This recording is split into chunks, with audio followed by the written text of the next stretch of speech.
But the reason that I'm not going to grant this is because I have to look at the actions of the petitioner as well.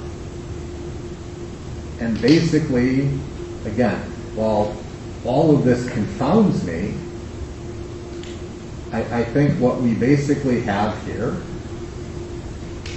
is someone contacting someone they don't like on the internet and saying, I don't like you, I think you're bad.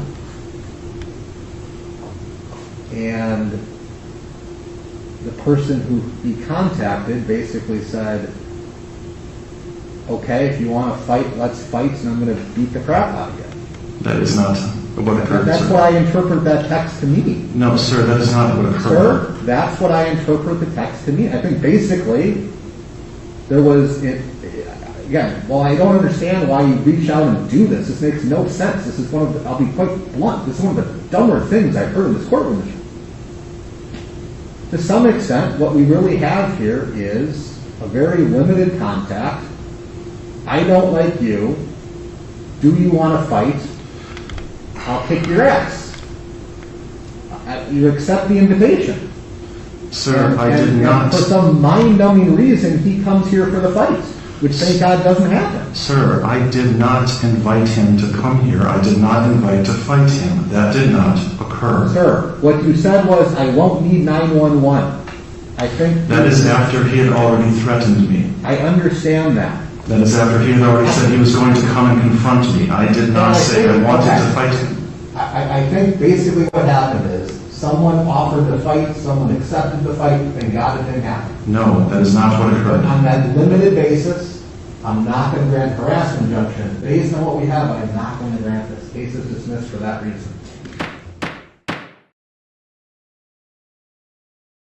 Hello, and welcome to Cryptic Web Chronicles. The audio you just heard originates from a 2022 court hearing concerning a harassment injunction filed by Patrick S. Tomlinson. As we've previously covered in this series, Tomlinson had been the target of online trolling for numerous years at this point, regularly taking the time to respond to his trolls in order to provoke them further. However, it was one night in February of 2022, during a drunken text message exchange, that Tomlinson and a troll would both take things too far, and the drama that followed soon after would eventually lead to yet another courtroom humiliation for Patrick.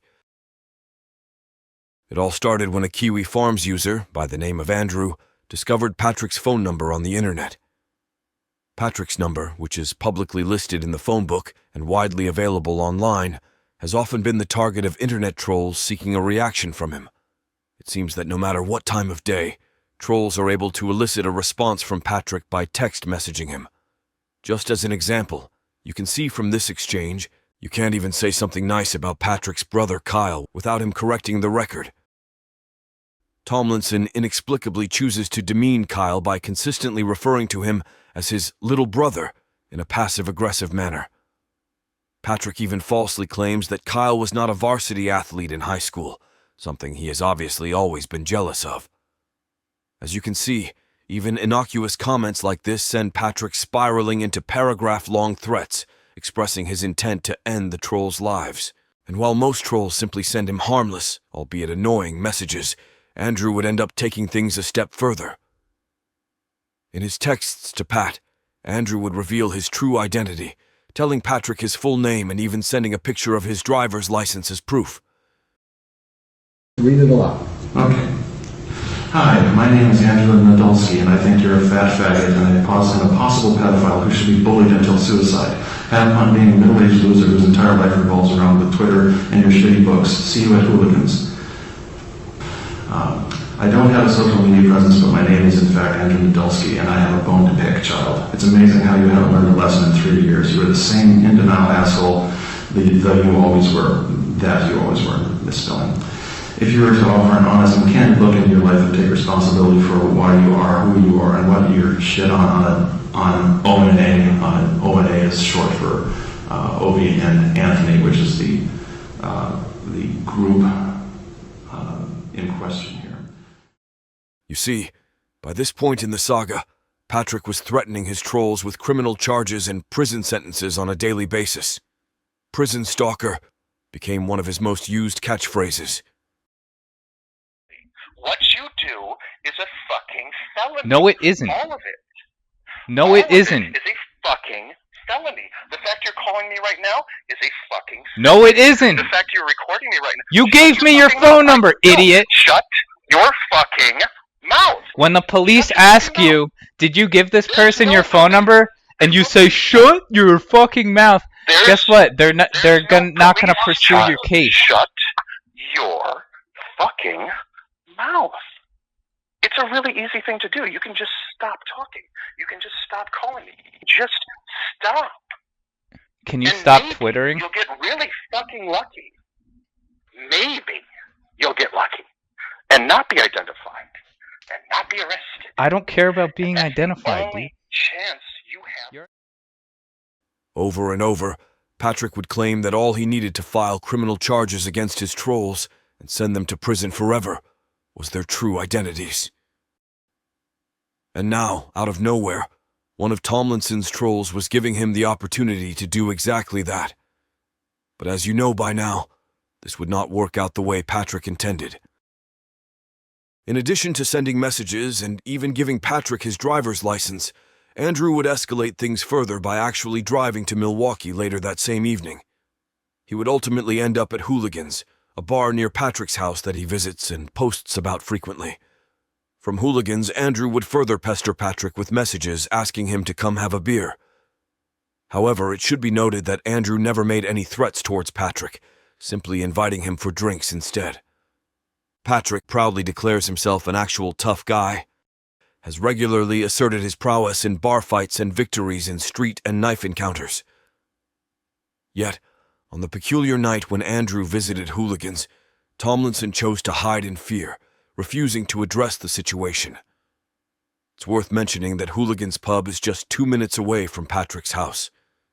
However, Pat responded by sending a series of threatening text messages before blocking him and avoiding any actual confrontation.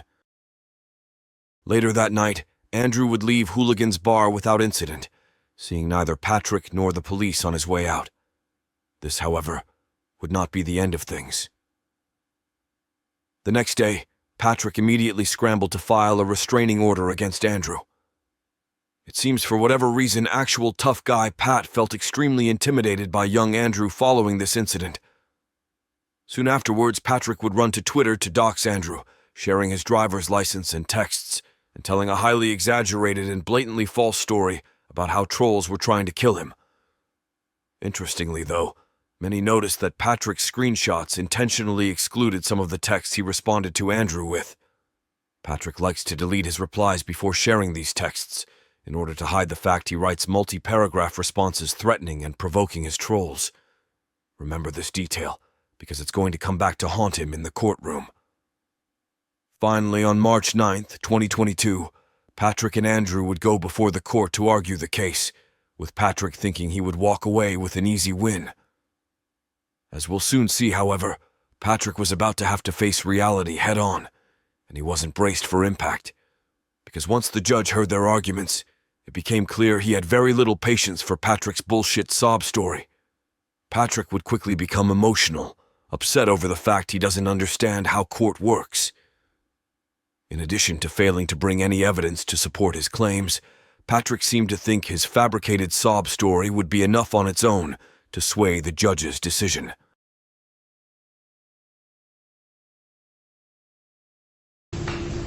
Do you have any witnesses with you today? No, but I can certainly bring them if necessary. Well, this is the day for the hearing, though you do have the right to appeal. Do you understand that you cannot testify as to what anyone told you about him going to the bar? I do not understand that. You can't. Well, I have their testimony in text messages and instant messages. I can't accept any of that. Okay, they have made statements to the police. I can't accept any of that. Unless they are here, I can't hear their testimony. Okay? Mr. Tomlinson, what specifically, so I'm talking individual incidents, do you have first-hand knowledge that Mr. Nadolski has done to you? Well, I know for certain that he has texted me harassing messages multiple times after being instructed to cease contact. I know that he has threatened me in these messages, threatened to beat me up. So tell me about these text messages. Well, I have them right here if you'd like to see them. They're not printed out? No, sir. No. Okay. And you're saying that you have witnesses that he came to the bar, confessed to your friends. Yes, 3 of them, all of which have made statements to the police. Have the police done anything yet? Well, the police were not able to do anything because he's not a Milwaukee resident, which is why I went through the avenue of taking out this protective order. And you didn't bring those people because... I was not aware of the nature of this hearing, sir. There was no instructions on what was going to be expected of me. What did you think we'd be doing today? Well, I thought you would be listening to what I had to say. I did not realize that witnesses were going to come into it, nor did I realize that the fact that they had already given statements directly to the police would not be admissible. I would have assumed they would be. As you heard, Patrick was in no way prepared for this hearing. In addition to failing to print out the supposed harassing text messages he'd received from Andrew, Patrick also failed to bring any witnesses to corroborate his claims that Andrew had come to Hooligans bar. At one point during Patrick's testimony, the judge even had to intervene, as tough guy Pat tried to confront Andrew from the witness stand, resulting in an awkward exchange that showcases his histrionic and petty behavior. I was kidnapping African-American children and grinding them up into pepperoni in my basement, which they all thought was absolutely hilarious, didn't you? Yeah. Sir, don't do that. Andrew had nothing to do with Patrick's pepperoni business, so I don't understand why he would try to confront him like this. I guess Patrick thought talking tough like this would ingratiate him with the judge, but it seems to have had the opposite effect. It was then that the judge turned his attention to Andrew, asking him about the text exchange and the nature of Pat and Andrew's conflict. At that moment, Andrew revealed the fact that he made no threats, and that Patrick was the one that threatened violence. I don't understand why you're having any contact with him at all. I'm not going to make excuses for myself. It was, I would call it silliness, one night of silliness. And after he threatened me, then basically I went to the bar just see if he was going to follow up on his threats. I did not threaten you, sir. You're simply lying. They're in the text messages. So, what is the threat you say that he sent you? Like I said, that 911 wouldn't be there as an emergency just for cleanup.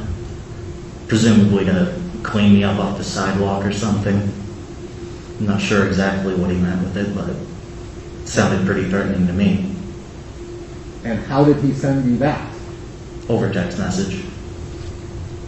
Sir, did you send a text message to that effect? No, I did not. I have all the texts right here. Do you have a copy of this text message, sir? On my phone, yes. Do you have your phone with you? Yes. Can you bring it up? Upon hearing Andrew's revelation, Patrick desperately began to lie under oath, denying the threats he made to Andrew. But to Patrick's astonishment, the judge requested to review the text exchange on Andrew's phone. And in this moment, Patrick's case truly imploded. While he deleted his replies on his own device, Patrick was unable to conceal his messages on Andrew's phone. As a result, the judge was about to witness the entirety of Patrick's incriminating responses. This is after you sent him a text? Yes, I'm not going to deny that I initiated contact. So what did you say to him? What do you say your text was? I said, "Where are you at? I want to buy you a beer." And then he said, "You have been instructed to cease contacting this phone number. Continuing to do so constitutes felony telephone harassment. Do not contact this number again." I said, "I just want to say hi, little baby child. Hooligans isn't that busy, is it? See you soon. First class ticket to prison, stalker," is what he said. And I said, "Oh, baby child, please do. I love prison. Keep 911 on speed dial. Happy to accommodate you, stalker." And then I said, "You there, little baby child?" And he said, "Don't need to, stalker. You won't be an emergency, just clean up." So you're saying you didn't send that text? I do not remember sending that text. I remember telling him repeatedly to cease contacting me. And when he continued to do so after that, he knew he was committing a crime. He did so anyway. After being caught lying, Tomlinson immediately tried to change his story and began claiming he could not remember his threats towards Andrew. With Tomlinson's dishonesty displayed for the whole courtroom to see, the judge pondered for a moment before shifting his focus back on Andrew. The judge then bluntly asked him what led to this interaction with Patrick, and his answer would be all the judge needed to hear to make his decision.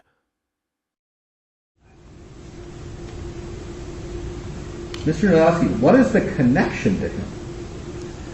I'm sorry? What is the connection to Mr. Tomlinson?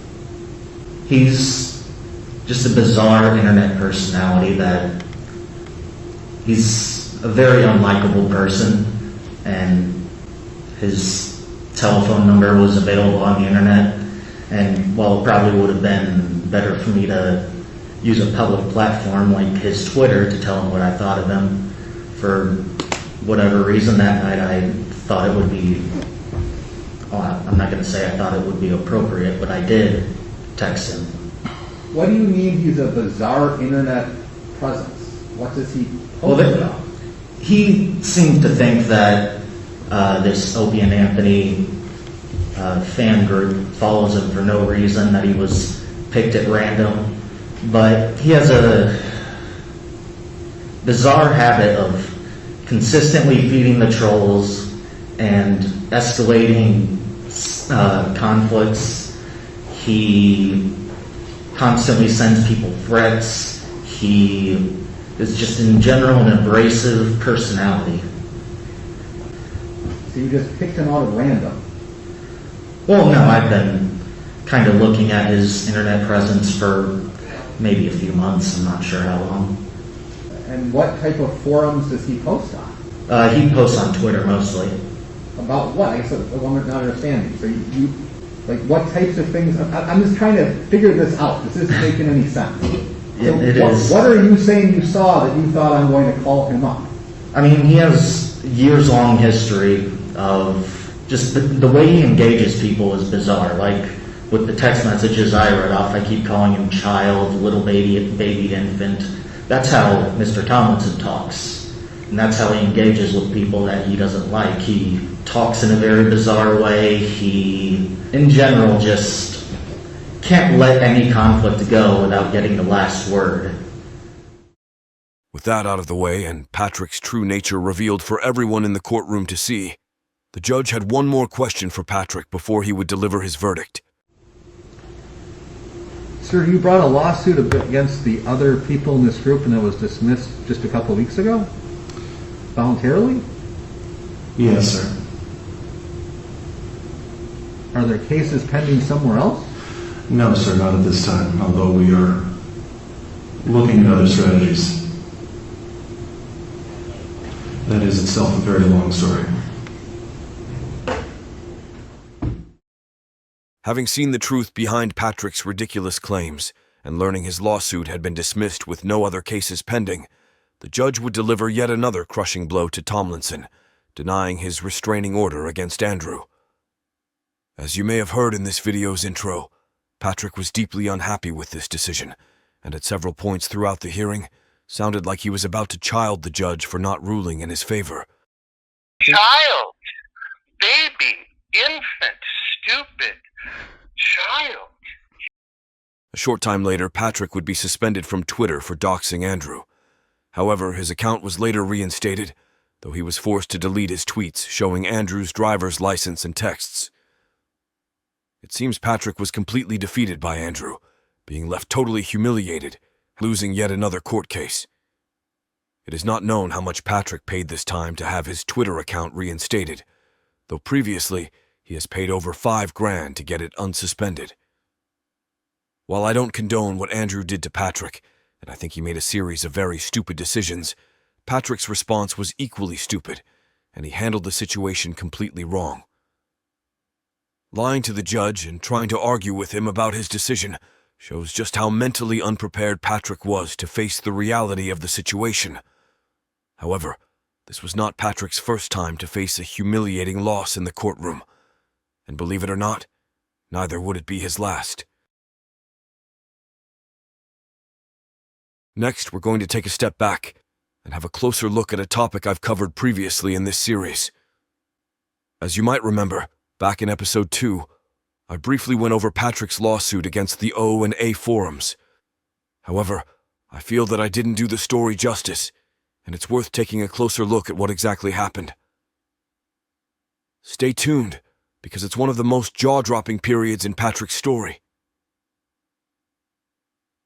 On January 26, 2021, Patrick S. Tomlinson filed a lawsuit against 60 John Does, alleging that they anonymously defamed him online and encouraged others to leave negative reviews on his books. John Doe number 1 would just so happen to be the admin of O and A forums, which Patrick claims in his lawsuit is a website made exclusively for shaming, defaming, and harassing him. For his role in creating and hosting the website, Quasi was obviously one of Patrick's biggest targets. The 59 other complaints are composed of various posts and reviews made by O and A forums trolls.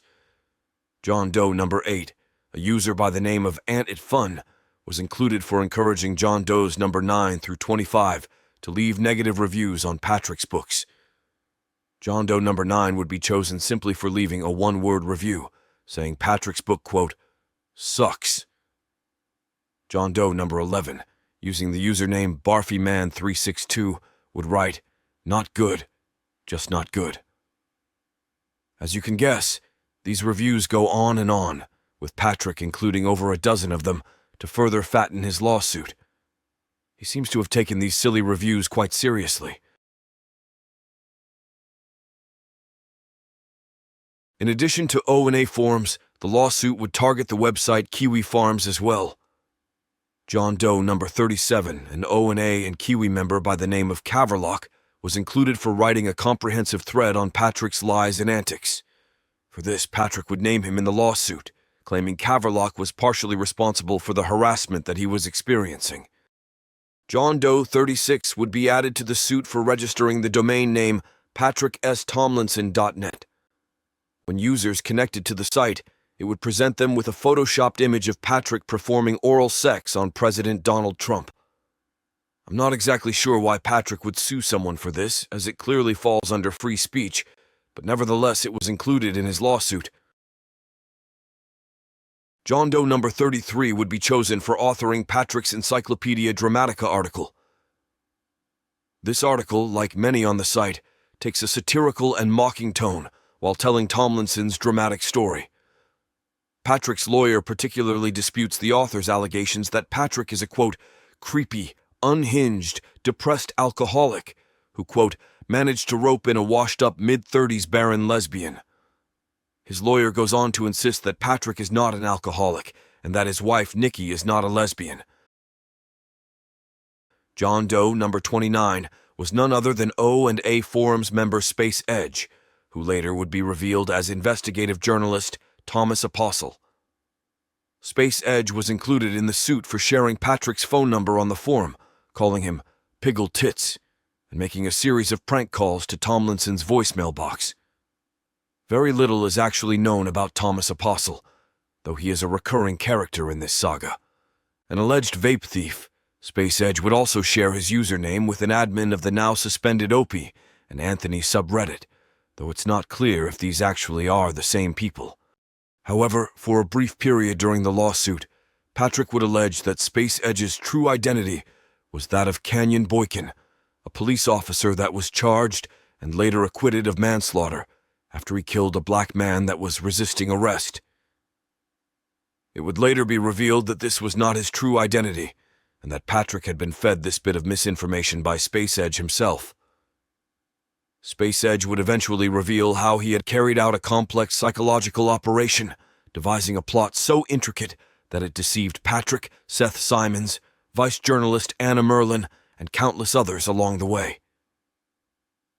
In addition to naming Space Edge as Canyon Boykin, Thomas Apostle would also convince Patrick that an Indian man named Rahul Kumar was the admin of O and A forums, going by the username Quasi. Let's hear Patrick explain Apostle's insane fabrications in his own words. basically what's happening is that two of the power users on the forums, namely Quasi, who is the administrator, Quasi 101 that is, Right. and then Space Edge, who has been one of the chief harassers and doxers for going back for more than a year and a half now, have been coming to blows. Space Edge believes that Quasi has worked either with another journalist named Seth Simmons or with my lawyers to sell out and give up the identities of at least several of the most prolific of the forum users. This isn't actually true, but that's what he's got in his head. So we're just gonna let him keep having that in his head. But anyway, so because of this, they've been getting increasingly angry with each other, and there's a growing rift amongst community. And now that Canyon Boykin, who is the actual real life ID of Space Edge, believes that his information is getting out there, he's been much less careful about what he's saying in the group chats. So what's happened is we found out that what you and I had talked about the last time we spoke. Sorry, a second. What you and I had talked about the last time we spoke about the possibility that Quasi was being funded from Right. outside. Well, it turns out that's true, and we even know who's doing it. His name is Chris Italia, and he is the owner of The Stand, New York City, which is a comedy club that has been closely aligned with the alt-right. So Chris Italia is actually the one who has been fronting most of, if not all of the money for Quasi 101's legal defense. But what's more, Canyon Boykin and several other people on the boards, like longtime members of the board, like user Coonskin and Carol Maxine, they have inadvertently confirmed, for me at least, what Quasi 101's identity is as well. Because we had a screen grab from a while ago, with the mole that you had been talking about and talking to, where he had gotten a screen grab of an envelope that had the name of Raul Kumar on it, and as well as an address there in New York City. Mm-hmm. And as I told you before, I was much less confident about that ID as I was with Canyon Boykin. But that's no longer the case, because Canyon, as well as several other people, have in those shots that I sent you, been using really anti-Indian slurs specifically against Quasi. Against Quasi, yeah. So, and between that and the fact that we now know that Chris Italia, being in New York City, is the one who's been funding this whole thing, to me, that's confirmation that this, Indian American named Raul Kumar, who lives not even a mile away from the Stand Comedy Club, mm-hmm. I think we can call that a positive identification at this point. Interesting. Thomas Apostle's intricate plot would ultimately culminate with the release of the Applegate articles and the Josiah tapes, which were a series of phone interviews Patrick did with an undercover troll named Josiah. All of the articles, phone interviews, as well as court videos from this saga are currently hosted at applegate.net. He's a fucking fool. Those people on that ONA forum legitimately fucking crushed that guy's soul, and they fucking rule for that. Those are good people. And they saved comedy. And that's the Christmas. The full story of Applegate is so lengthy and filled with twists and turns that it deserves its own dedicated video. However, to this day, the true identity of Thomas Apostle remains unknown, obscured by the smokescreen of mystery enveloping the situation.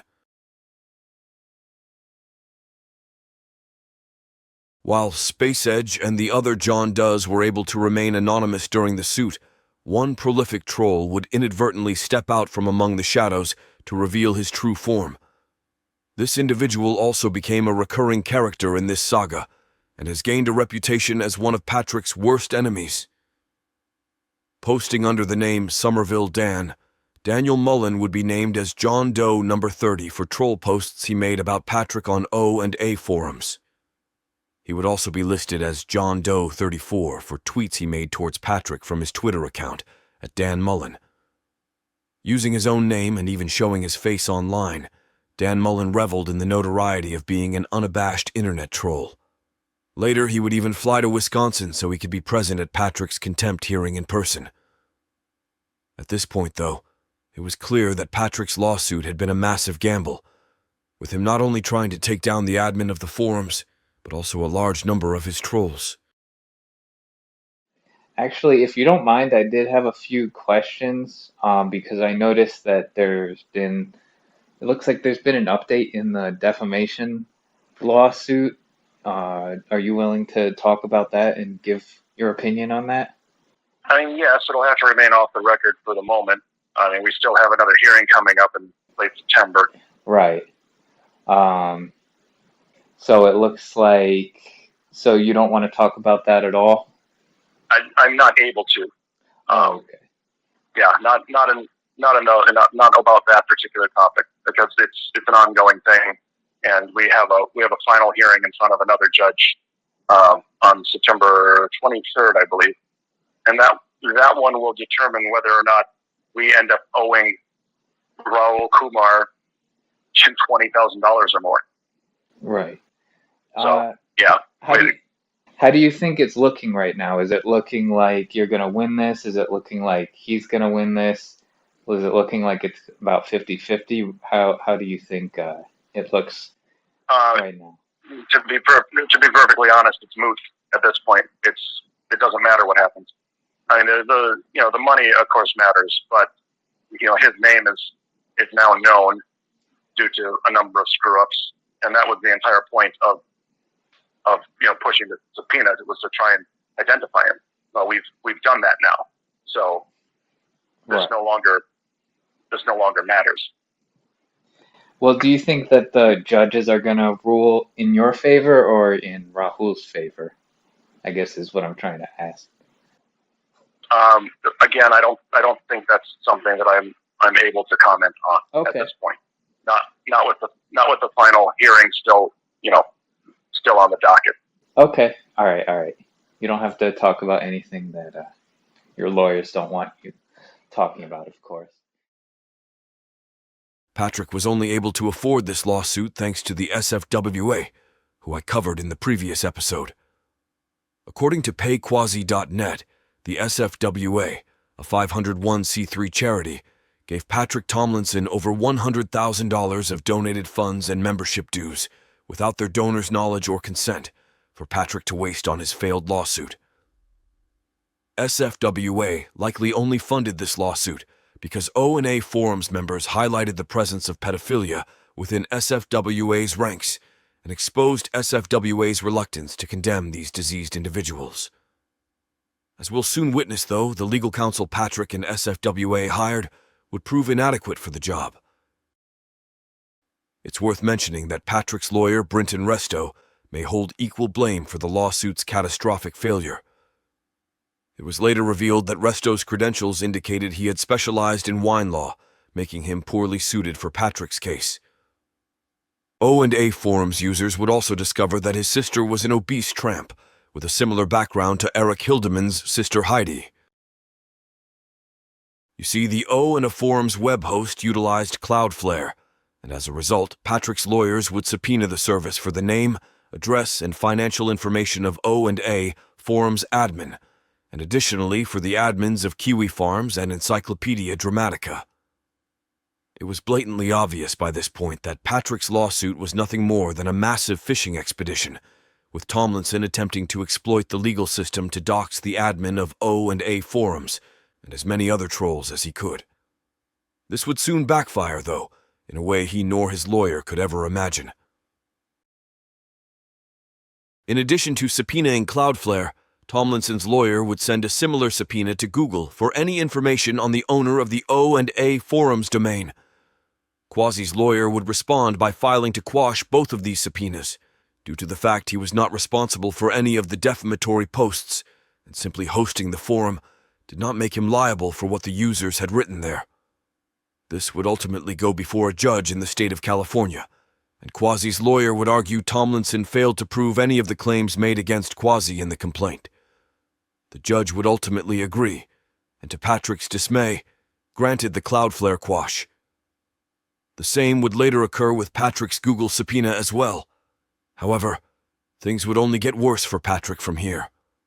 As it turns out, in California's courts, certain situations allow for the winning party in civil cases to seek compensation for legal fees from the losing party. And in this scenario, Quasi was eligible. As a result, in addition to the setback of losing his lawsuit and depleting hundreds of thousands in SFWA funds on legal fees, Tomlinson also found himself owing several $1,000s out of his own pocket to John Doe No. 1, the administrator of Opie and Anthony forums. By the time it was eventually transferred from California to Milwaukee and processed through the legal system, interest on the debt had inflated it to nearly $70,000. This obviously outraged Tomlinson, and he adamantly refused to ever pay a penny to Quasi. Patrick would tell numerous people that he had no intentions of paying the debt. During this time, Quasi arranged for the debt to be domesticated in Wisconsin, giving him the ability to enforce Patrick's payment of what he owed. Soon afterward, a debtor's exam was scheduled, and Patrick was legally required to appear so that he could be questioned under oath about his finances and ability to pay the debt. However, in a desperate attempt to delay the process, Patrick and his wife Nikki filed for amortization on the debt, a procedure similar to filing for bankruptcy. On the day of the debtor's exam, Patrick was nowhere to be seen. He had failed to appear for the exam, refused to pay Quasi, and was wasting the court's time by filing for amortization on a debt he never intended to pay. With each passing day, the interest on Patrick's debt grew. Simultaneous to all of this, Patrick would stupidly flaunt images on social media featuring extravagant vacations, newly acquired appliances, electronics, and a steady flow of alcohol, all the while neglecting his court-ordered financial obligations. Sick of Patrick's stalling and antics, Quasi filed a motion to find Patrick in contempt of court, and a hearing was scheduled. If successful, Quasi could have Patrick thrown in jail for refusing to pay his debt. Shortly thereafter, Patrick resorted to filing a pro se motion, a final desperate attempt to prolong the payment of his debt. Unable to afford legal representation, he took on the role himself, submitting a nearly 30-page document filled with unhinged ramblings. In this erratic filing, he not only demanded a continuance, but also shifted from accusing Rahul Kumar to claiming Quasi was actually a man named John Gibney. These baseless claims were sourced from a conspiracy theory fed to him by the racist GNAA troll, Jackie Singh. This only further cemented the fact that Patrick's lawsuit was dead, and his attempt to sue the O&A forums had been a complete and utter failure. As a result, Patrick ultimately agreed to pay Quasi $41,000 for the Cloudflare quash in exchange for not being found in contempt of court. The hearing in which Patrick agreed to pay, however, would only add insult to injury. O&A troll Dan Mullen would be there to witness it, and later described Patrick's emotional reaction to his presence in the courtroom. So the clerk asked me, are you here for the hearing? And I said, yes, I'm here as an observer. She says, can I have your name? And that's when I said, Dan. And then Patrick, at a slightly elevated volume, he was loud, like he raised his voice. He didn't, I don't think he stood up, but he was like pointing, like he turned sort of back at me and pointed at me like to just say this guy, and then pointed to the bailiff. He said, I want that man arrested immediately. He's committed, and then right around here, he might have said felonies at that point, but the clerk asked, and your last name? And I said, Mullen. And then he got even louder, and he's like, this man has committed multiple felonies against my family. I want him arrested immediately. This court needs to stop. I want him arrested now. He needs to be walked out. I want it arrested, blah, blah, blah. And I was just sitting there. I'm like, holy shit. Another anonymous troll recorded Patrick leaving the courtroom in defeat. Despite being known as an actual tough guy, Patrick requested a bailiff to escort him out, displaying a surprising level of intimidation by Dan Mullen. As of February 2024, Tomlinson also owes Quasi an additional $29,000 for the Google quash, bringing his total quasi-debt to nearly $70,000. Like the first time around, Patrick will eventually have to pay this debt to save himself from going to jail. Highlighting Patrick and his lawyer's incompetence, PayQuasi.net reveals that approximately $15,000 of the debt could have been contested and potentially removed. However, Tomlinson's failure to pursue this option led to additional costs for himself. Since losing his lawsuit, Patrick has claimed numerous times that he never intended to sue the Opie and Anthony trolls, and that the only purpose of this lawsuit was to unmask the identities of Quasi and other users so that they could be arrested by law enforcement. However, by this point, Patrick would have been well aware of Dan Mullen, not only knowing about his Twitter and forum posts, but also the podcast he hosts. Since 2022, Dan Mullen has produced and hosted Nice Podcast Stupid, a live YouTube show dedicated to discussing Patrick Tomlinson and other lolcows, along with stand-up comedians, the old hosts of the Opie and Anthony show, and other O&A forum-related topics. As a side note, Dan is a peculiar character, and the O&A forums seem to have mixed feelings towards him, with some users praising him while others have doxed and trolled him in ways similar to Patrick. Juggling regular trips to Vegas, a career at a software company, and a marriage to a non-English-speaking mail-order bride, it's remarkable that Dan finds any time for Pat posting or keeping up with Patrick's story. Despite being 100% sure of Dan's identity, Patrick has never successfully filed charges against him. In fact, in a chain of events similar to the Andrew incident, Patrick would attempt to file a restraining order against Dan, which the judge would ultimately deny. Similar to the Andrew incident, the drama began when Dan decided to venture to Hooligans bar, live streaming his antics while drinking and showcasing a pair of dolls symbolizing Patrick's wife and the man she left him for. While this incident was a bizarre spectacle, it did not constitute harassment, and the judge denied Patrick's restraining order as a result. To this day, Dan Host's NPS continues to post about Patrick and has never faced any criminal charges, despite being one of the most prolific O&A forums trolls to be doxed online. Patrick has grown increasingly furious and desperate over time as his false narrative continues to unravel, and so far the police have refused to arrest any of Tomlinson's so-called criminal stalkers.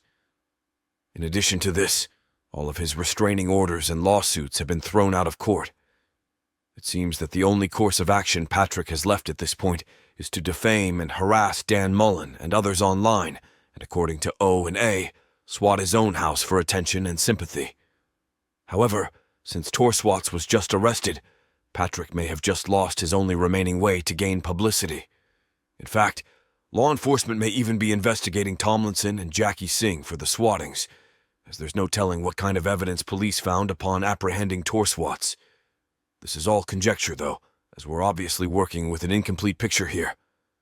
Before we go, let's take a look at another humiliating moment for Patrick in court. And no, I'm not talking about the time he was convicted for threatening to murder his own wife and newborn daughter. At one point during the COVID-19 pandemic, after being caught driving his V6 Mustang in a reckless manner, Patrick would receive a speeding ticket and be required to attend a traffic court hearing over Zoom. Trolls on O&A forums quickly discovered this and would eventually find the Zoom link to attend Patrick's traffic hearing. As a result, numerous trolls would watch the hearing unfold. What's even more shocking, however, is the fact that everybody in the Zoom channel would have microphone permissions. This meant any troll watching the hearing could share their sound and interrupt it at any moment. Despite this, the hearing did not face any major interruptions. Although at one point a troll did play audio of Patrick saying a series of profanities. Shortly after this, Tomlinson would apparently experience a sudden bout of flatulence, farting multiple times while he and the judge spoke. I'm going to reduce it to 1 to 10, 3 points. I'm going to ask that the forfeiture remain as it is, the $225.70. That's based on your clear record, and some of which you shared here today. So that makes a pretty big difference in terms of getting you some credit going forward. So that's my offer. I'm fine with that, sir. Why did you plea no contest or guilty? Does it? I don't actually know the difference. Well, no contest plea. It's a plea where you're not contesting the allegations versus a guilty plea where you're pleading guilty. Okay, but the deal would remain the same in either. I'm sorry, there's some crosstalk there. It's what I understand. Everybody needs to mute their computer or their telephone or whatever device they're using. We're experiencing a lot of background and feedback noise at the present time. So once again, Okay. no contest or guilty. No contest. No contest plea will be received. Find you guilty of speeding, 1 to 10 over, 3-point violation, forfeiture and cost $225.70.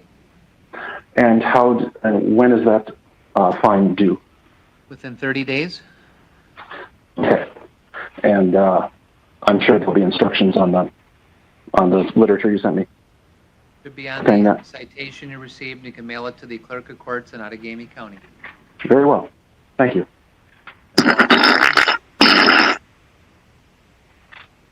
All right, I'm not quite sure who's making all the background noise or the feedback noise, but it needs to stop.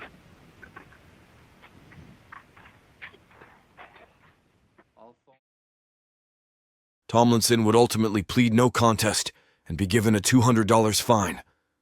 The court session would end without incident, though after that last fart, Patrick may have needed to change his pants. Thank you for watching. That's all the time we have for tonight. This has been Cryptic Web Chronicles. Make sure to like and subscribe, and be on the lookout for our next episode. And if you haven't yet, check out our channel to get caught up on any previous videos in the series that you might have missed. That's all for now. Good night.